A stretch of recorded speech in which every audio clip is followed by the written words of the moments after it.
Na aliyekuwa gavana wa Meru Kawira Mwangaza leo alipokea ulinzi wa umma alipokuwa akifanya mkutano wake katika mji wa Meru. Vijana hao waliojihami kwa rungu walihakikisha mkutano wa kiongozi huyo wa Meru hauvurugwi ilivyokuwa majuma mawili yaliyopita alipokuwa akiendesha mkutano wake maarufu Okolea katika kaunti hiyo. Mwangaza akiandamana na wakili wake Mugambi Imanyara aliwashukuru maafisa wa usalama kwa kutoingilia mkutano wake. Wakati huo huo, Mwangaza amewashtumu baadhi ya viongozi wa Meru kwa kumtimua afisini.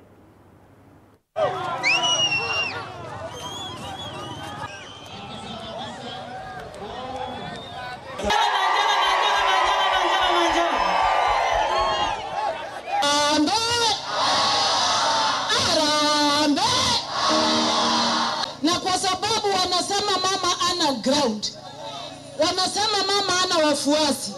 Nimefika Kagoma Central siku ya leo. Mimi kama Bishop Kawira Mwangaza nimefika na kanisa tuweze kuinua wasiojiweza. Tunataka kusema kwa viongozi wachache ambao walienda kumulilia rais wetu President Ruto, lazima huyu mama atolewe kwa kiti ndio Meru ipate amani. Ile amani ambayo iko Meru ni ya watu wachache ambao wanamuibia mtoto wa Meru.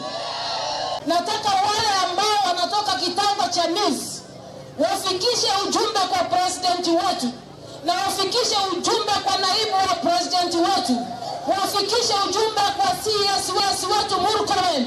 Watu wa Meru anaona vitina ni viongozi wachache wanao